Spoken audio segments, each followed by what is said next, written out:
Ça m'a beaucoup affecté, ça affecte la communauté cycliste, mais je voudrais dire aussi toutes mes condoléances à la famille. C'est ici, à l'intersection de la route 138 et du chemin du Petit Village à Saint-Augustin, que l'accident est survenu aux environs de 17h30 mardi soir. Une cycliste est décédée. Deux autres jeunes qui étaient avec elle qui ont été transportés à l'hôpital pour un état de choc. Le cycliste bien connu, Louis Garneau, précise toutefois que le secteur n'est pas particulièrement dangereux. Lui qui y circule régulièrement, c'est tout près de chez lui. Il rappelle également que les cyclistes ont tout à fait le droit de circuler sur l'accotement de cette route et que la loi du 1,5 mètre devrait en tout temps s'appliquer. Une règle qui a été mise en place d'ailleurs à sa demande il y a quelques années maintenant. Et à ce sujet, il interpelle le maire de Saint-Augustin.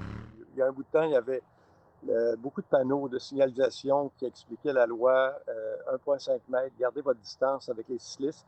Et moi, j'en profite pour demander au maire de Saint-Augustin, qui fait un bon travail. Puis en plus, c'est la ville du cycliste, parce que tous les cyclistes passent par Saint-Augustin dans la région de Québec, de mettre un panneau 1,5 mètres à l'entrée et à la sortie de la ville de Saint-Augustin.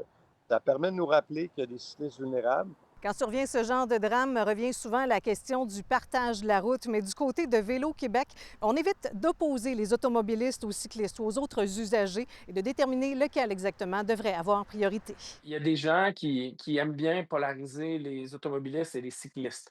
Hem, pour nous, chez Vélo-Québec, ce sont vraiment les mêmes personnes. Il y a 9 cyclistes sur 10 qui ont un permis de conduire. Donc parfois, ils vont choisir de se déplacer en vélo, parfois ils vont choisir de se déplacer en voiture. Puis personne gagne à polariser les gens, sur la route. Donc je pense qu'il y a une certaine responsabilité il y a une certaine responsabilité dans la façon dont on prend parole autour de ces sujets-là.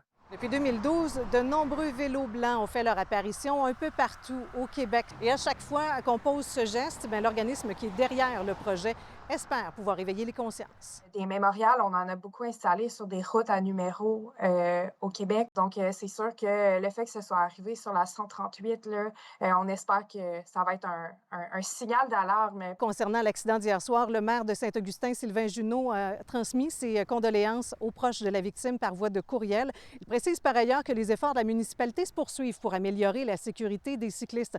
Dans ce cas-ci, toutefois, il précise que la route 138 est sous juridiction provinciale.